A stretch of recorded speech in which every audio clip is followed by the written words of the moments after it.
Go ahead, Becky. Okay. Hello, everyone, and welcome. The TRB Task Force on Knowledge Management presents tools for the zombie apocalypse, avoiding the brain drain in transportation organizations. I'm Becky Burke of the Maryland Department of Transportation State Highway Administration, and I'll be your moderator today. This is a two-part program. The second part will be August 8th at noon Eastern Standard Time.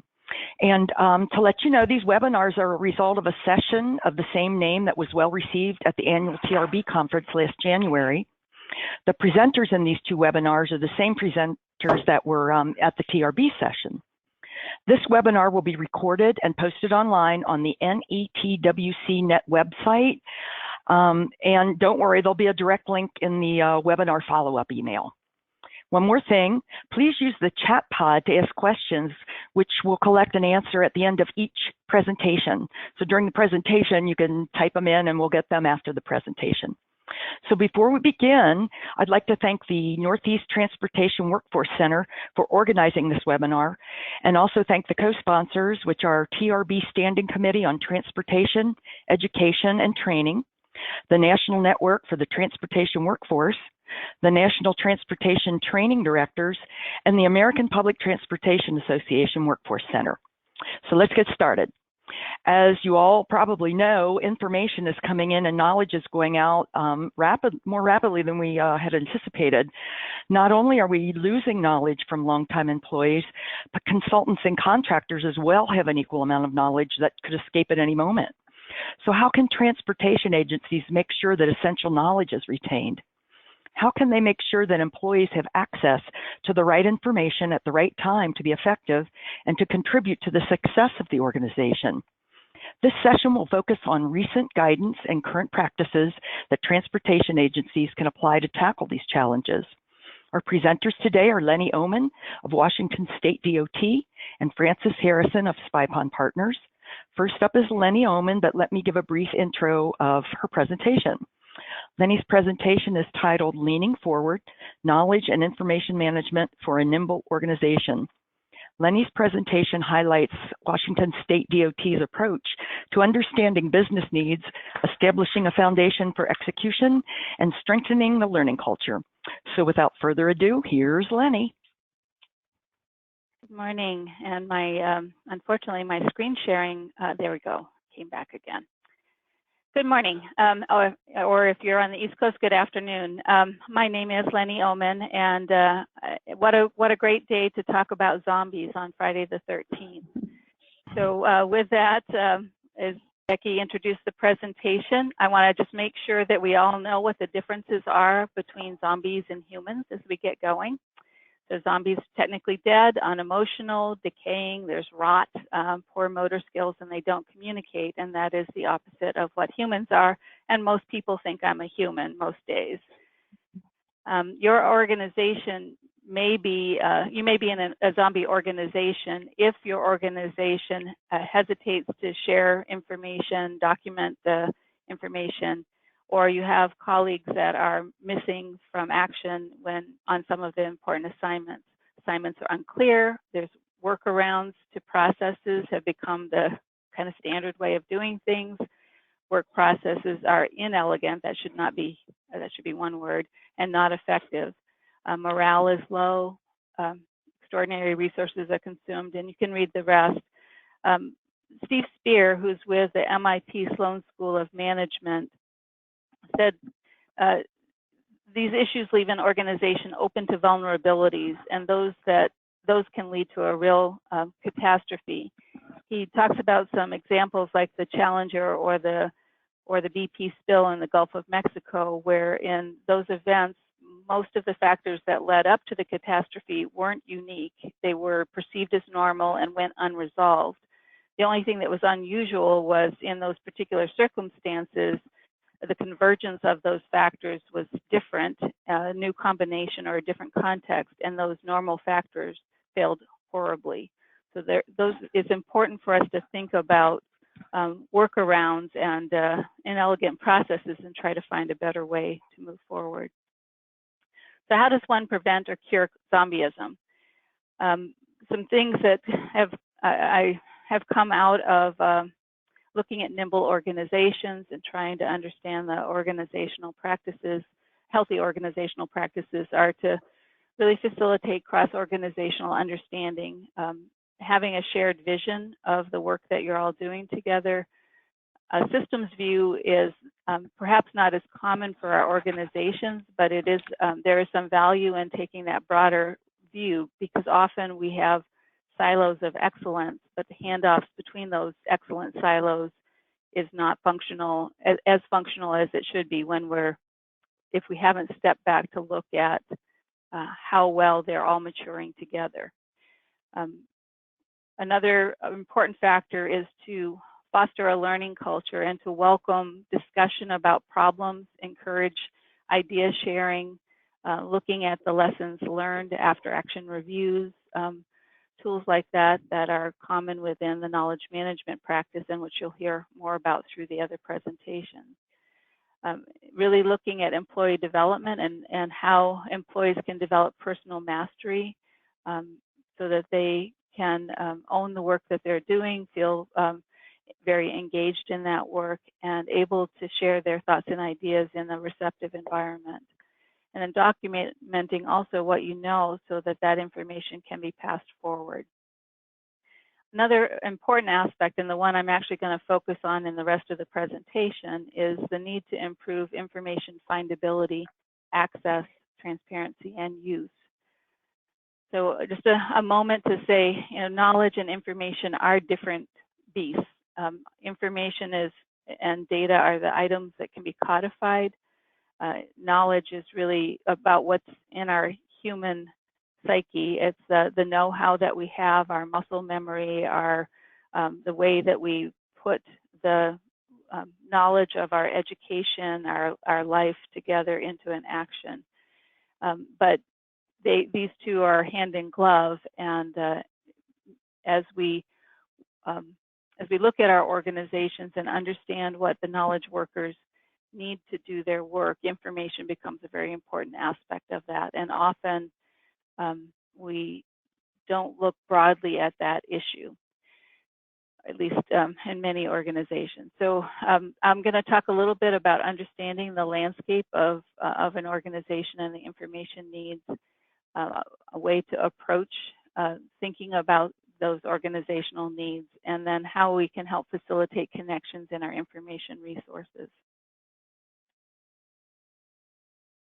So we received a grant from the Federal Highway Administration program called Accelerating Innovation Deployment. And in that work, we were looking at how to help deploy practical solutions using lean techniques and knowledge management.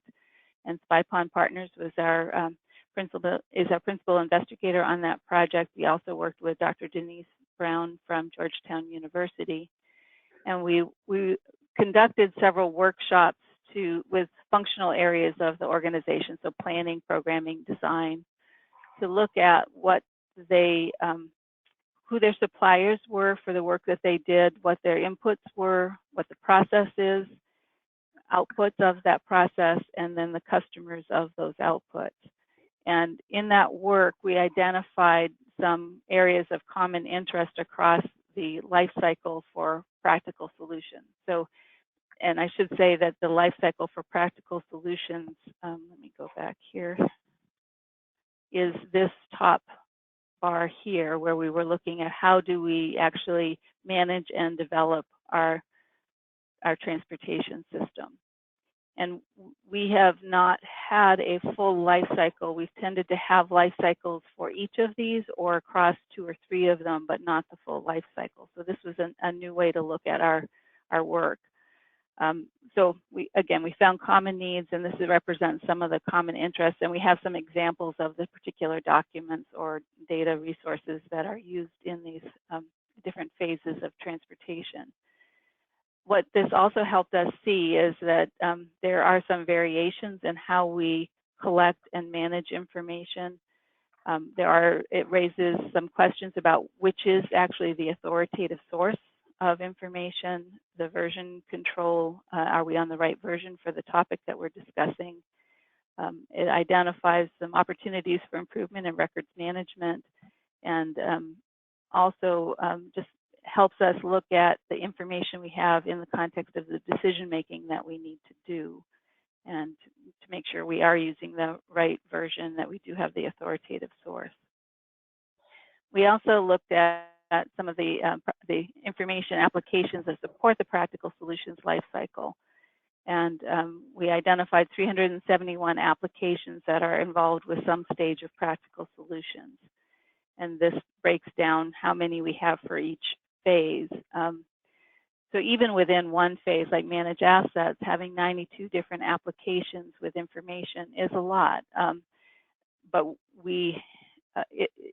organizations have matured independently and developed their resources fairly independently. So it's not that what we did was wrong. It's that what we did was what was needed at the time. But today we're starting to look more across the disciplines and the organizations as we're working with our partners. And there's an opportunity to step back and look at whether this structure is supporting our work today, and if it is providing the information and data we need to efficiently manage our work.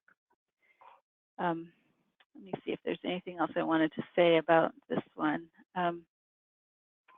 So I want to just mention, so that I think you get that this is a complex environment for deploying improvements. I think about it as, if we want to make an improvement to a data resource when we're doing our design work, that if we want that to be impactful across the organization, we may not get that in this structure. It's like pushing a soft mattress where you're hoping to tip the whole thing, but the mattress is so soft that your hand only goes in one spot and the rest doesn't move.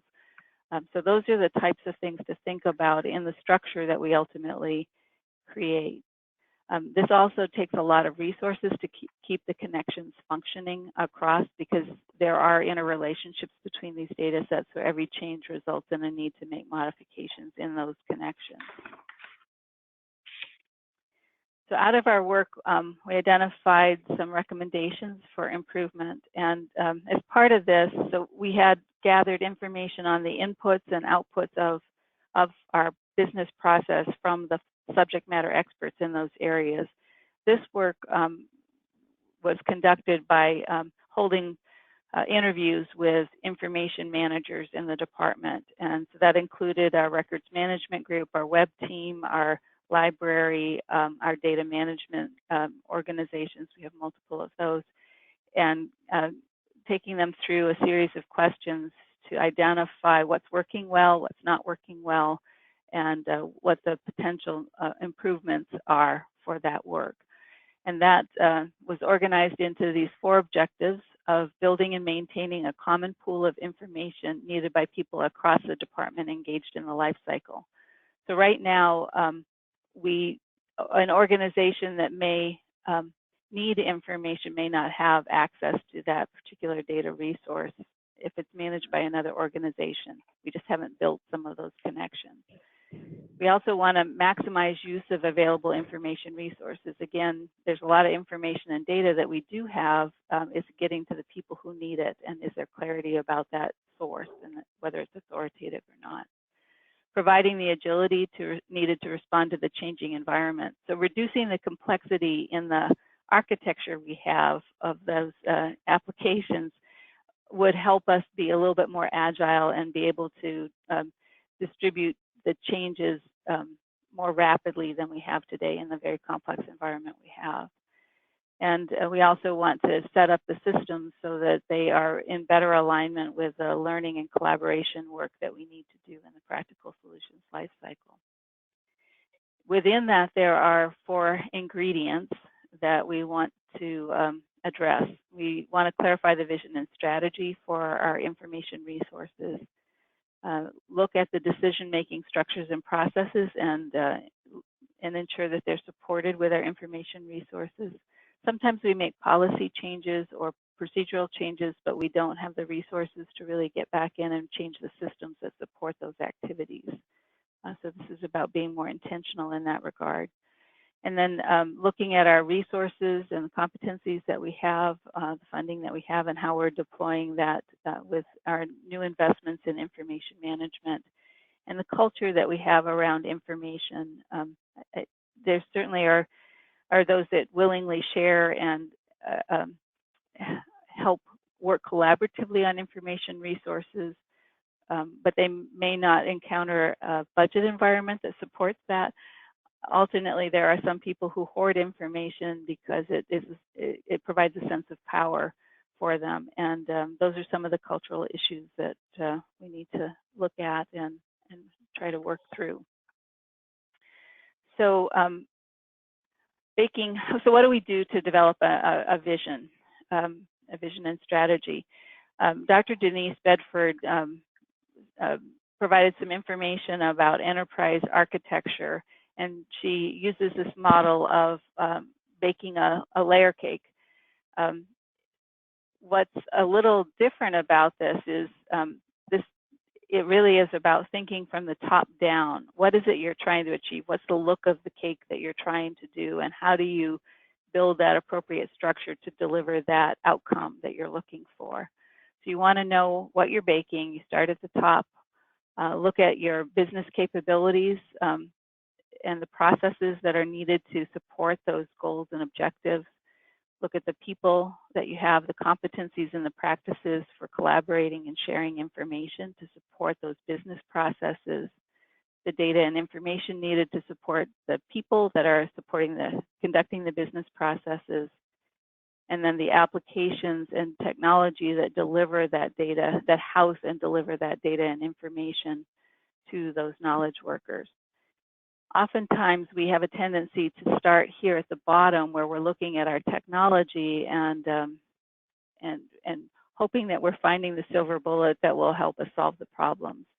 But it's a little more complex than this, and this offers a way to think about the outcomes that we're looking for.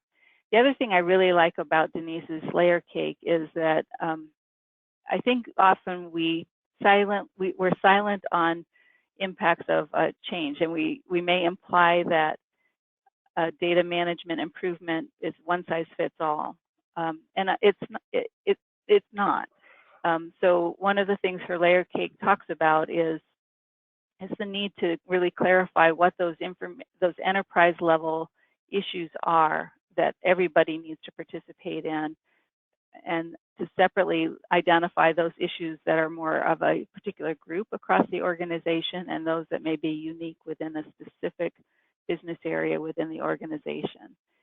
And that gives us a little bit more breathing room and degrees of freedom, but will benefit from identifying those things that need to roll up and be reported or managed at the enterprise level. The group issues might be something like a discipline like safety, for example, or preservation, where there's multiple organizations engaged in it. And to further along those lines, as I was looking at the products of the aid work, we were looking for resources. Denise suggested Jeannie Ross's work from MIT, and she looks at enterprise architecture as strategy, creating a foundation for business execution. Within that, there's a number of recommendations, but one of them is to, if you're looking at the organization and identifying what needs to be reported at the enterprise level, then you're looking more at a system that needs unification or at least strong coordination. For those issues that are more independent, it may be acceptable to be a diversified system that doesn't have a strong relationship to others.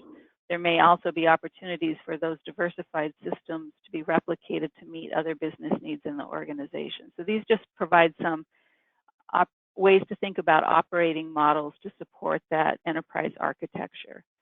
And I think it's a different way of looking at the information resources that we have. And then I also want to touch a little bit on words. So as part of our SIPOC workshops, those supplier input, process output, and customer workshops, we found in every single one of them that there were different uses of the words that we have in our department. And those words led to confusion in what people meant or what was going on. So our language continues to evolve, and you can think about context-sensitive solutions and the various terminology or safety and how we've used accident, collision, or crash, or ITS and the various iterations of our ITS environment. The point of this is to be thoughtful about the words that we have and to employ some of the best available science in managing our language resources in the agencies so that we can understand each other and connect our data and information resources. So right now, today in WSDOT, we have multiple glossaries and taxonomies that are created independently. We don't use a thesaurus to facilitate term relationships, and that impacts our comprehensiveness and relevance of search. It limits our navigational aids, and it impedes the automation of workflow for those that are looking for the common connections. Some of the classification tools that we're working to deploy, glossaries, which of course give us a structure for looking up terms and understanding the definitions. We have several published manuals, and we've consolidated those glossaries into one and are in the process of publishing that consolidated glossary. There are similar definitions for the same word, and there are different definitions for the same word, and we will have a governance process to help us walk through what it needs to be. There isn't one answer, but we'll be walking through that. Metadata, of course, people are familiar with this. We've created a metadata framework that is extensible, but these 7 items are the core requirements that we want every digital data set to have, and that helps support findability of our information. We also have some taxonomies that are business dependent. Taxonomies provide hierarchical relationships of information, and that's very helpful to understand how the pieces fit together. And then a thesaurus, we want to have one thesaurus that's helping us look at how do the horizontal relationships work across those taxonomies or those terms. So you may find something from infrastructure and how it relates to that term in facilities. So those are the types of tools that we're wanting to work with, and a lot of this is behind the scenes with specialized information competencies, but would make a big difference to the users trying to find and access information. So where are we? Practical Solutions is about making the right investment at the right location at the right time. It's performance-based, data-driven, and collaborative. It's multidisciplinary and multi-organizational. So those are driving our need for thinking more holistically about our resources in the department. It's modifying our architecture, knowledge architecture, the decision framework, who's responsible for what, capabilities that we need to do our work, and the handoffs between organizations are becoming more important to look at.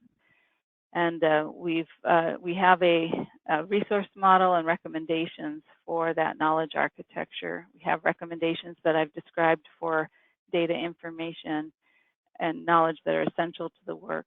And reports are forthcoming on all of that, but we are still learning. This will be a continual learning process, and we'll try to use the feedback that we receive from processes to continue to mature it. So with that, how not to be a zombie, nurture and tend a system that encourages the exchange of ideas. And in this case, I've talked a lot about how we could exchange information better with some more strategic uses of our terms and our information resources. Welcome problem identification and encourage development of solutions. Engage the vital aspects of employees, how they think, create, communicate, connect, learn, grow, and coach. And keep talking. More than anything, celebrate the variation of ideas that we have in our organizations, and develop the capabilities of our employees and not the dependencies of our employees. So I just keep trying, keep learning, and keep moving forward. And with that, there are some resources for you about zombies and how to protect yourself. And I think we'll take a few questions now. Oh, did I not share my screen through this whole thing? No, you did. Oh, good. Okay. There we go. Just saw, I'm looking in the chat box for questions. Are there any questions right now for me? We'll come around to that again at the end.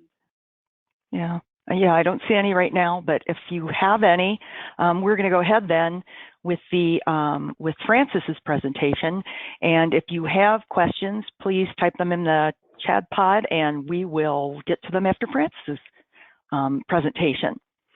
So Frances Harrison of SpyPond Partners, her presentation is titled Capturing and Learning Essential Consultant Developed Knowledge Within Departments of Transportation. Frances's presentation highlights a recent National Cooperative Highway Research Program study that developed guidance for transportation agencies on, 1, assessing risks associated with potential knowledge loss when consultants and contractors complete their engagement, and 2, developing strategies for capturing and learning essential knowledge. The research included case studies of notable practices. So I'm going to let Frances go on. Frances? Thank you, Becky. Hi, everybody. So I'm not going to talk about zombies, but I will start off with a Vulcan mind meld slide, which I think encapsulates what most of us would love to have for our knowledge management programs. But anyways, as Becky said, this was a NCHRP project. It was completed last year. The research team included SpyPond Partners, Myra House Shiplet at Randolph Morgan Consulting, and 2 senior folks who used to be with Virginia DOT, Mal Curley, who was the chief engineer, and Gary Allen, who was the chief of technology and innovation. So it was a really interesting project. And we really looked at trying to address the issue of what steps DOTs can take to capture and make use of these essential knowledge that's gained through consultant activities. The main product of the study was a guide, and it's targeted to DOT staff who are in a position to implement knowledge capture and retention strategies in conjunction with consultant contracts. These may be people who are making decisions about how consultants are to be used. It might be people who are writing RFPs or designing basic contract language.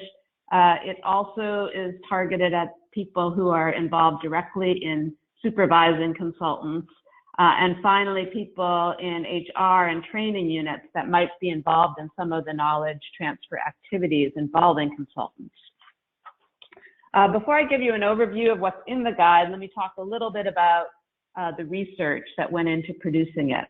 We started off with a literature review to understand what other studies had looked into this topic of knowledge capture from consultants.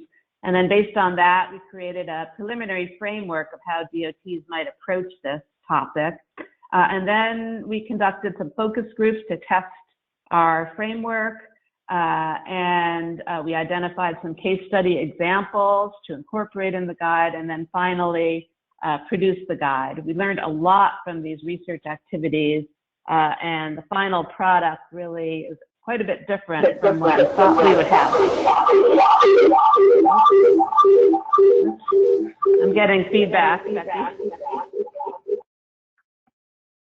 Okay. So the literature review, let me give you a quick overview of each of these activities. So we did find several studies going back a decade or so documenting how DOTs are making increased use of consultants. So that's certainly not a new phenomenon, but the scope of what consultants are being hired to do seems to be expanding. They're not only being hired to do studies, consultants are increasingly taking on more of the design work at DOTs, and they're also being used to play kind of day-to-day management roles, for example, as construction inspectors. We found several studies about DOT outsourcing, but there was very light coverage of knowledge capture and transfer aspects. Most of these studies focused on how do you decide when and what to outsource and what competencies are important to retain in-house. The few studies we identified on knowledge capture for consultants were not specific to the DOT community. They were focused on enterprise resource planning and other IT type project implementation, where consultants come in, interview everybody, redesign processes, et cetera. There was a body of work about knowledge management practices within DOTs and other transportation agencies, but they were general and not, they didn't really talk too much about consultants. So our next step was to develop a storyline for what this guidance would cover and then test it out with some members of our target audience. We assembled focus groups at 3 DOTs. These groups included managers representing the different functions, as well as people who were currently consultants and contractors or who had formerly played those roles to get different perspectives. Our initial storyline was that consultant use is increasing, and when consultants complete their work and they leave, they take with them valuable knowledge, and that DOTs are at risk unless they take some concrete steps to capture this knowledge and transfer it. So when we tried that out, we did find basic agreement with the storyline, but we did also found that concern about knowledge capture from consultants was dwarfed by many other related concerns. People wanted to talk about how outsourcing is eroding the skill base of DOT staff, and that was making it more difficult to supervise consultants that were hired, particularly in specialty areas. There was concern in general about knowledge loss from in-house staff due to retirements and job changes, the classic knowledge management problem that everyone faces. And there was also concern about the overall decline in the experience base among the DOT employees, particularly in areas that takes time to build up, like judgment and negotiation skills. As veteran employees are leaving and as people are staying for less amounts of time, that's kind of growing in concern. And that experience loss means less ability to negotiate and solve problems and more tendency to escalate problems up the chain, which was causing more delays in projects. So found a whole host of other issues. We did find that perceptions about this topic of consultant knowledge transfer varied across participants. People involved in HR and training seemed to, this resonated with them a bit more than folks involved in projects and engineering. And one hypothesis was that people with a project focus may not be as tuned in to the longer term impacts from knowledge loss as others who kind of deal with it on a more systemic basis. We did find several good reasons why this topic may not be high on people's radar screens, at least in certain situations. Many consultants' engagements are routine and oversights pretty well established. In many cases, detailed documentation is required and provided, and consultants are asked to document deviations from the original scope. And then many agencies use the same consultants on an ongoing basis, and so those folks are available for continuing support in case questions come up. So there's clearly reasons why people, they were thinking they have this pretty well covered, at least in some situations.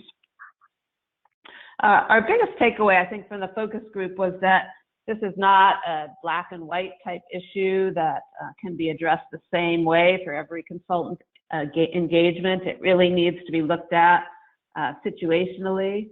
Consultants are used in many ways at DOTs, and in many cases, there's this revolving door phenomenon where DOT employees leave and then come back to work for the agency as consultants. And then it's also the case that people who were consultants are hired as DOT staff. So you can almost look at this as an ecosystem of folks that are there. And DOT staff are educating the consultants that come to help them do their work. And then vice versa, consultants are educating DOT staff based on their broader sets of experience. And then, so rather than developing a separate approach to knowledge capture from consultants, it seems to make sense to use an integrated approach to knowledge management that addresses the knowledge transfer from DOT staff to consultants, from consultants back to DOT staff, and also within the organization across DOT staff members. Of course, there are some special things about consultants that need to be considered in designing KM strategies. Need to avoid conflict of interest or appearance of favoritism, and you do need to recognize that this knowledge transfer takes time, and that needs to be built into contracts. But fundamentally, most of the actual knowledge management activities can be applied both internally as well as with consultants.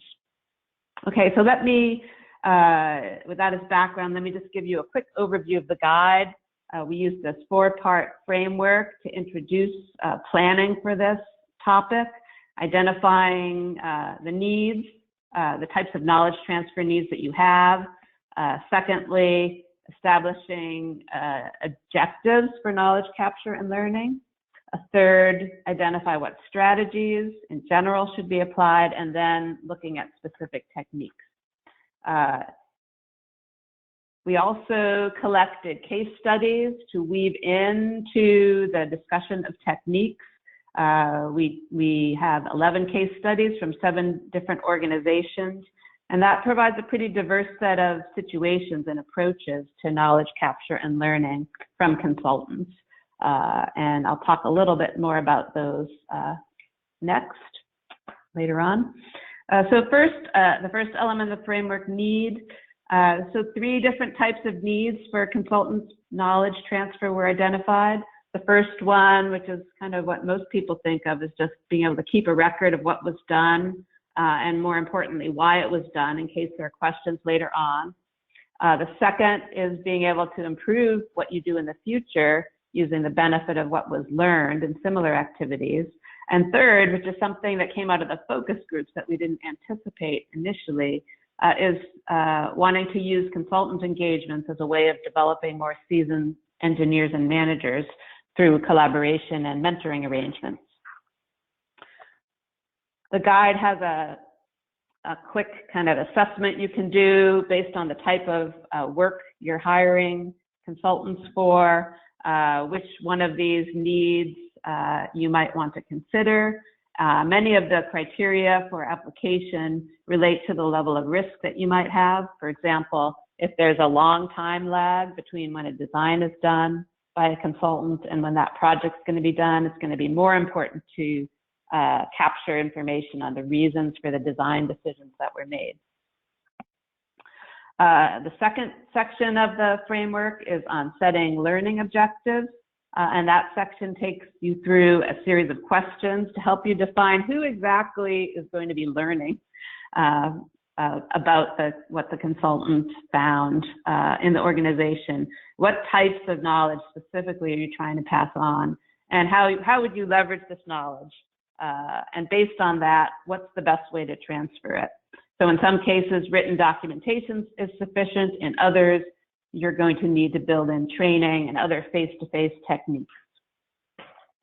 To help with that section, we applied a modified version of Bloom's taxonomy, which some of you may be familiar with. So in this chart, there's 4 types of knowledge shown as rows, from relatively simple to more complex. And then the columns represent the types of cognitive processes that you need to acquire these different types of knowledges, depending on what your objectives are. So this particular example is for that second need, improving future practice based on experience. And it shows that if you're going to do that, people really need to be analyzing and evaluating past activities and results. They need to be understanding cause and effect relationships. They need to be creating and applying new procedures. And so this type of learning is going to require some focused activities and collaboration, going beyond writing down and absorbing facts. So then once you've clarified your needs and your learning objectives, then you kind of match which categories of strategies you want. And the three strategies that we identified kind of map more or less one-to-one with our three needs. So there's documenting what was done and handing that off, which is pretty straightforward. Identifying and learning lessons, which we just talked about, which is more involved, which is kind of what did we really learn from these activities. And then the third one is mentoring and interaction, which really gets at that objective to develop seasoned engineers and managers. So even though there's this kind of simple one-to-one mapping, in reality, you will have a mixture of these three needs, and you'll want to use multiple strategies in combination. For example, as part of a project handoff meeting, you could build in a lessons learned discussion to go beyond just transfer of documentation. So I'll close this presentation just by quickly running through some of the techniques included in the guide and the examples we collected. For the first one, documentation and handoff, the techniques are pretty well known, although one thing that's not so common is to include in specifying project documentation requirements, not only what was done or the product itself, but how and why it was done. And that can be very helpful in fielding questions later on, especially if the consultant isn't around. There were several good examples of project documentation or consultant effort documentation that we identified. There was one simple one from Tennessee DOT that I'll just highlight. There they had hired consultants to serve as temporary staff for their local programs office. And the spreadsheets created this way of tracking project decisions on a spreadsheet. So every single decision that they made and interaction that they had with the customers, they documented, when they talked to the person, what was decided and why. And that was turned over to the DOT staff when they left. And we were told that they still consult that very simple spreadsheet, very handy. For the capturing and learning lessons, techniques in this area include doing focused lessons learned sections at different key milestone points of a project, not just at the end. And importantly, techniques for actually using those lessons to change how things are done. For example, using those lessons to update manuals or other guidance, or incorporating them into training or kickoff meetings for new projects. Several different examples were identified for this. I would point you to Philips Innovation, which was kind of the non-transportation agency we included in this project. They use a structured process for exit interviews. They use the same method for consultant experts that have been with them working on something, as well as for internal staff to talk about the people that they know, the things, the resources that others should know about, and what was learned. And then they integrate that information into kickoff workshops for new projects. Finally, on mentoring and interaction, the techniques in this category include using blended teams of agency staff and consultants who work collaboratively and learn from each other throughout an engagement. Secondly, using professional associations to create forums for learning outside of the context of consultant engagements. And finally, using consultants in training and mentoring roles. Both Colorado DOT and Oregon DOT provided good examples of blended teams. Virginia and Michigan had examples of using consultants as trainers and mentors. And then there was a great example from Virginia, and I believe this happens in other states as well.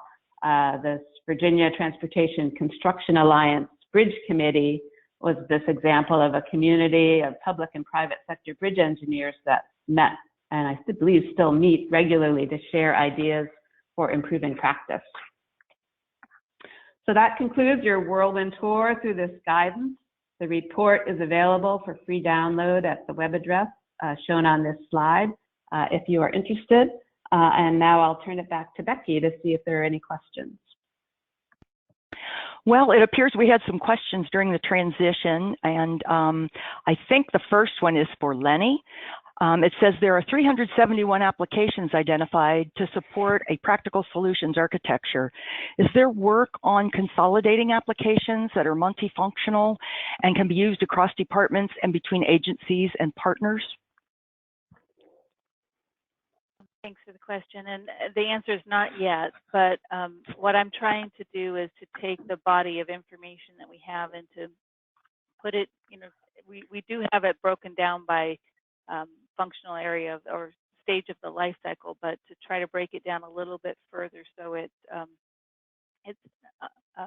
digestible by the subject matter experts to ask the question of, are you using all of these? Is there one that is there clarity on the authoritative source?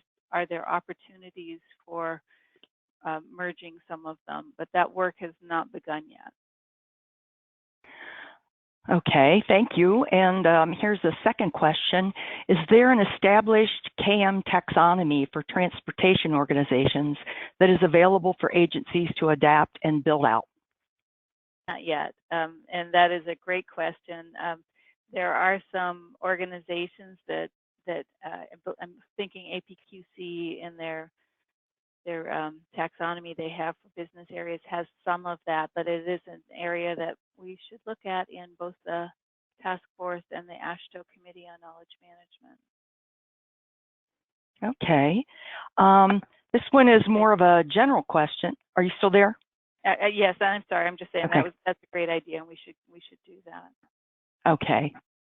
Will this PowerPoint be sent to the participants? This fits the professional development initiatives we are engaged in with mid to high level staff. Yes, you will get a follow-up email and there'll be a link in there. And when you get that, you can click on the link and you should be able to access these presentations. Let me see if there's any more.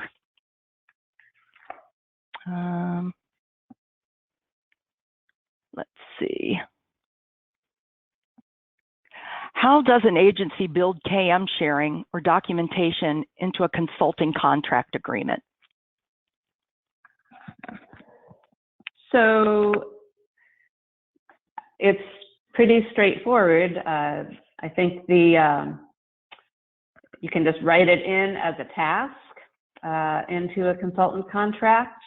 The challenge is when you want to have activities extend beyond what would normally be the time frame of that particular contract. So what we found in the study was that people could engage consultants to serve in training and mentoring roles as part of separate agreements. So that's another way of handling that. And then there were some agencies that would invite consultants just outside of the context of a contract for like a day of show and tell, or to participate in more informal learning days. So there's a number of different approaches depending on the time frame and the objectives. Okay, thank you. I think this next question is for you also, Francis. The modified Bloom's taxonomy, is this new overall for the transportation industry? As an educator, it seems that in developing staff, this would be great. So there was a paper that we identified during the research that had this modified version, and then we applied it for this particular situation.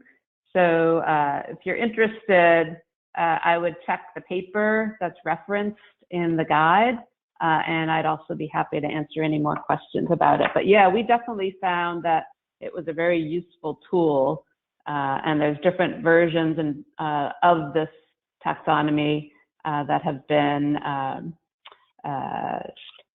covered in various papers over time.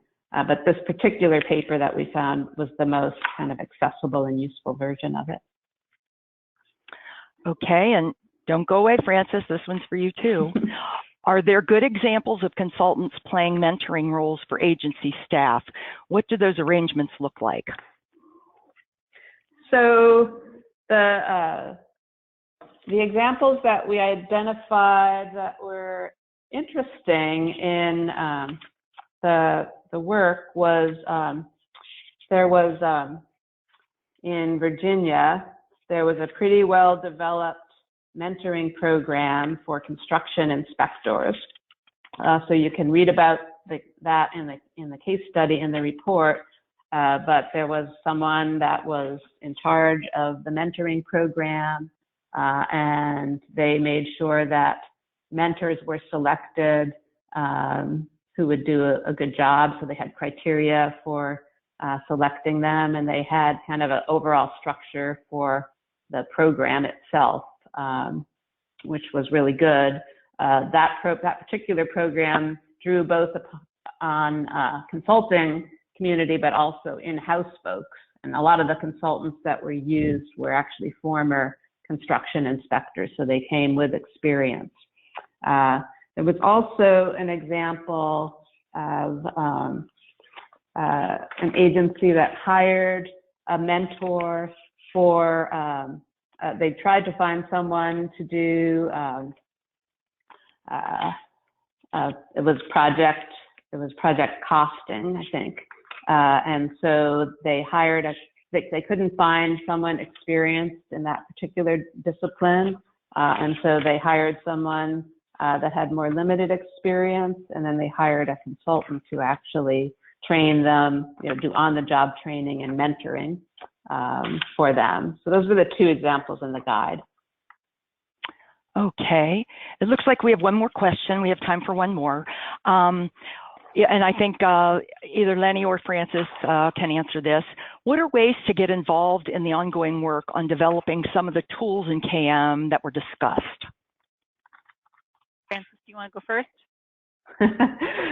So now is a great time to get involved in knowledge management for transportation agencies. There's this TRB Knowledge Management Task Force.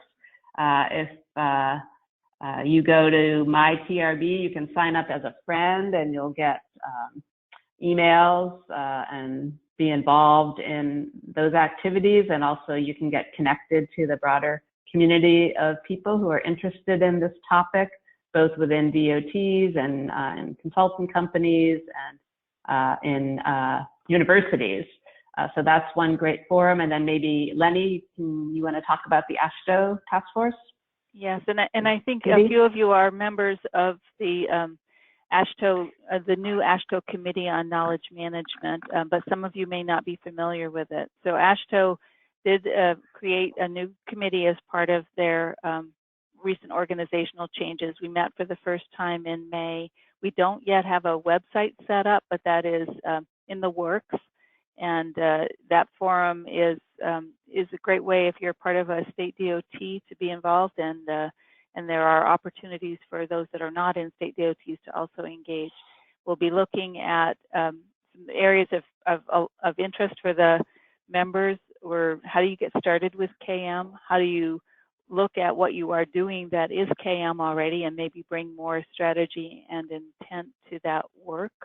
And what are the best practices to use in KM? So that question is a great one, and we certainly in both the TRB and AASHTO communities would love to have folks engage, ask questions, help us evolve our practice and clarity for practice. There are outside of KM, we're working in the TRB task force right now in the research committee on some of the resources that are available for you for KM, some of the journals that are out there and forums that exist that you could tap into outside of the transportation community if you're interested in some of that work as well. Because industry does have a little bit more experiences in this than the transportation sector does right now.